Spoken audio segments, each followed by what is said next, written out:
آج یہاں کینیڈا میں موجود ہیں اور فاؤنڈیشن ڈے آج منایا گیا مساگا میں. وہاں موجود تھے تو ہم نے ریکویسٹ کی تاکہ کچھ باتیں ان سے کر لیں. سلیم صاحب السلام علیکم. السلام. ابھی جو صورتحال پاکستان میں ہوئی ہے لیٹسٹ جو ہے جس میں اب کہا جا رہا ہے کہ شاید آرمی چیف کی ایکسٹینشن کے لیے قانون سازی کرنی پڑے گی. گورنمنٹ اور اپوزیشن کے جو معاملات ہیں اس میں آپ کس طرح سے اس کو دیکھ رہے ہیں؟ کتنی اس کی ضرورت ہے؟ ٹیکنیکلی دیکھیں یا لیگلی دیکھیں تو کیا اسپیکٹ ہے؟ دیکھیں لیگلی جو سپریم کورٹ نے ایشو اٹھایا ہے، ایک پٹیشن فائل ہوئی اس کے خلاف کہ جی پروسیجر فالو نہیں ہوا in the extension of the army chief. تو سپریم کورٹ نے وہ ایڈمٹ کی اور اس کے بعد انہوں نے اس کو ٹیک اپ کیا اور اس میں یہ ریویل ہوا کہ پروسیجر فالو نہیں ہوا. اور بیسکلی تو اور انہوں نے اس میں فردر ایک فلا دیکھی کہ آرٹیکل 243 میں جو کوئی پروسیجر کانسٹیٹیوشن میں نہیں دیا گیا کہ جی ایکسٹینشن کیسے ہوگی اور اس کا کیا طریقہ کار ہوگا.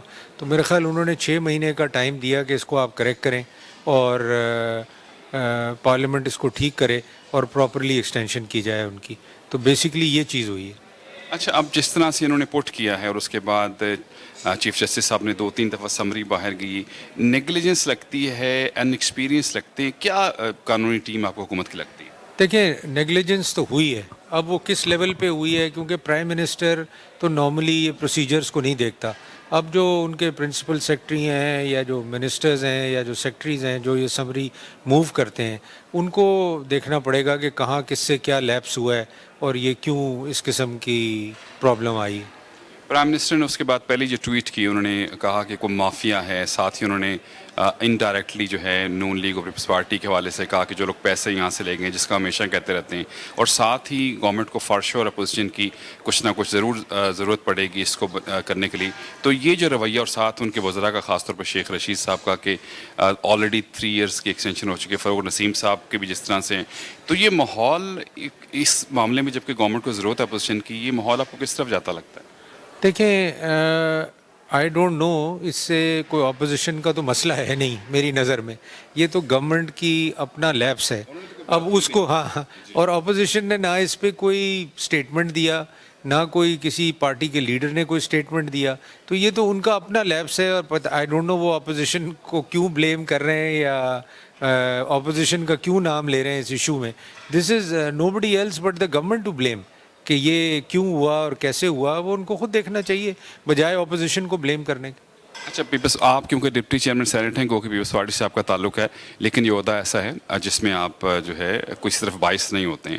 ایون دو جو extension of the army chief ہے، قانون تو اس حوالے سے نہیں ہے، ڈفرینٹ سرکمسٹانسز ہو سکتے ہیں، تو آپ کا کیا پوائنٹ آف ویو ہونا چاہیے؟ قانون میں اگر اجازت ملتی ہونا چاہیے یا نہیں ہونا چاہیے؟ دیکھیں ایکسٹینشن جو ہے نا وہ ایگزیکٹو اور پرائم منسٹر اور پریزیڈنٹ کا پروگیٹو ہے، اور وہ ایکسٹینشن قانون میں اس کی اجازت ہے. اور جس کو وہ ایکسٹینشن، اور یہ نہیں ہے کہ صرف آرمی چیف کو ایکسٹینشن دی جاتی ہے، ایکسٹینشن فیڈرل سیکرٹری کو دی جاتی ہے، ایمبیسڈرز کو دی جاتی ہے. جہاں گورنمنٹ یہ سمجھتی ہے کہ ہمیں ان کو ایکسٹینشن دینی ہے یا ہمیں ان کی ضرورت ہے تو وہاں ایکسٹینشن گورنمنٹ اپنے پاور ایکسرسائز کرتی ہے اور ان کو ایکسٹینشن دیتی ہے. تو یہ کوئی انلیگل چیز نہیں ہے، اور یہ ہر ایریا میں گورنمنٹ کے ہوتی ہے. تو پہلے بھی آپ دیکھیں ایکسٹینشنز دی گئی ہیں آرمی چیفز کو. خود لے لیے یا ہوتی رہی ہیں؟ خود تو خیر وہ ایک الگ چیز ہے، اس وقت شاید گورنمنٹ نہیں ہوگی، پولیٹیکل گورنمنٹ.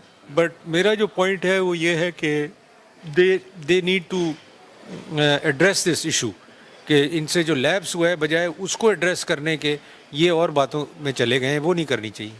پاکستان آرمی کے حوالے سے، عدلیہ کے حوالے سے بہت زیادہ بات نہیں ہوتی ہے، اور نہ ہی کبھی اس طرح سے پریس میں، میڈیا میں اس قسم کی بات نہیں ہوتی رہی ہے. تو یہ جب بات کھل گئی ہے تو یہ کیا بہتر ہے آئندہ آنے والی چیزوں کے لیے کہ ونس فار آل چیزیں سیٹ ہو جائیں گی؟ دیکھیں لیپس اگر کسی گورنمنٹ کا ہے وہ تو سیٹ نہیں ہوگا، بٹ قانونی اگر کوئی فلا ہے یا کوئی اس میں ویکیوم ہے تو وہ ظاہر سی بات ہے وہ اب ٹھیک ہو جائے گا اس کے بعد، تاکہ اس میں آئندہ کبھی اس قسم کی چیز نہ ہو. مگر اگر پھر بھی کوئی گورنمنٹ اپنے پروسیجر لیپس کرتی ہے تو اس کا تو قانون سے کوئی تعلق نہیں. اب ظاہر ہے سینٹ جو ہے ایوان بالا ہے، جو آتے ہیں وہاں پہ قانون وہ یہاں پہ بنتے ہیں. آزادی جو میڈیا کی اس حوالے سے بڑی بات ہوتی رہی ہے. ہم نے دیکھا مختلف اینکرز جو ہیں ان پہ پابندی لگ گئی ہے.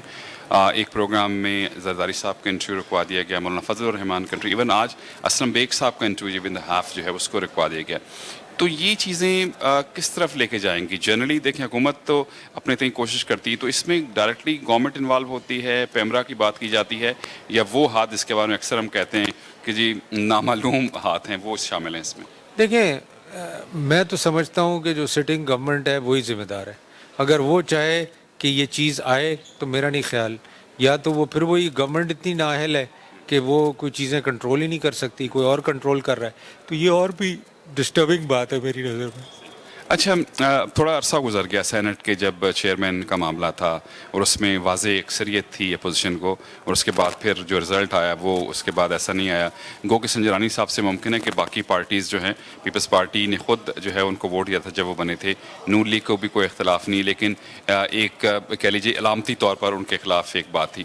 اس کے بعد اب دوبارہ سینٹ کے اجلاس شروع ہو گئے, ماحول ویسا ہی ہے, کوئی رفٹ نظر آتی ہے ابھی آپ کو؟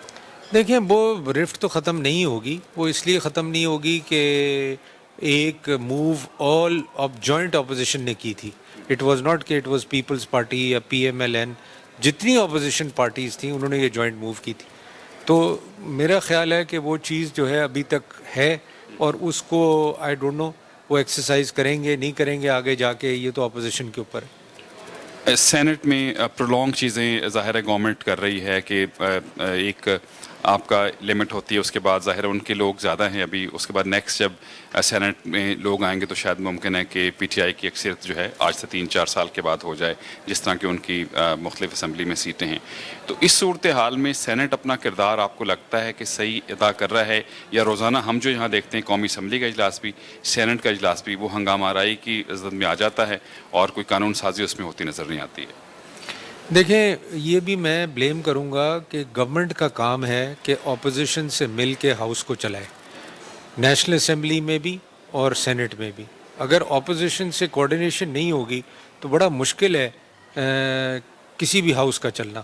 جب ہم گورنمنٹ میں تھے تو ہم پی ٹی آئی کے ساتھ, پی ایم ایل این کے ساتھ, دوسری پارٹیز کے ساتھ مل کے چلاتے تھے.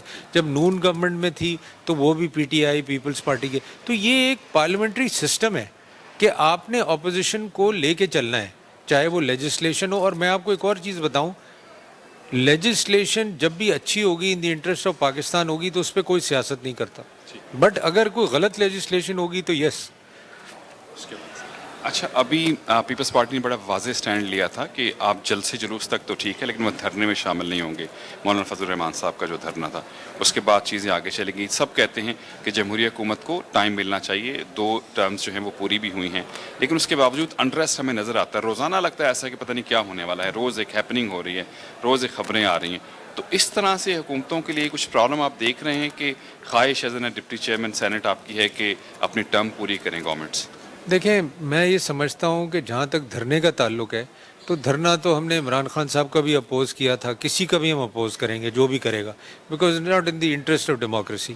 باقی جہاں تک گورنمنٹ کا تعلق ہے, دیکھیں اگر تو کوئی ڈیموکریٹک چینج آئے تو اس میں تو کوئی خرابی نہیں ہے. کوئی پرائم منسٹر چینج ہوتا ہے, کیبنٹ چینج ہوتی ہے, یہ چینج ہوتا ہے, تو with in the house change آئے, اور ایون الیکشنز ہوں, جو بھی ایک ڈیموکریٹک نارم سے کوئی چینج آتا ہے یا کوئی ڈیولپمنٹ ہوتی ہے تو وہ تو اس کو تو ویلکم کرتی ہے پارلیمنٹ بھی اور پولیٹیشینز بھی. مگر اگر کوئی انٹروینشن ہوتا ہے تو آبویسلی اس پہ تو پارلیمنٹ اپوز کرے گی اس کو tooth and nail, and they will not allow کہ یہ کوئی انٹروینشن ہو. اکانومی کے حوالے سے بڑی لوگوں کو کنسرن رہتے ہیں, اور ابھی آئی ایم ایف کے ساتھ بھی ہے معاملہ.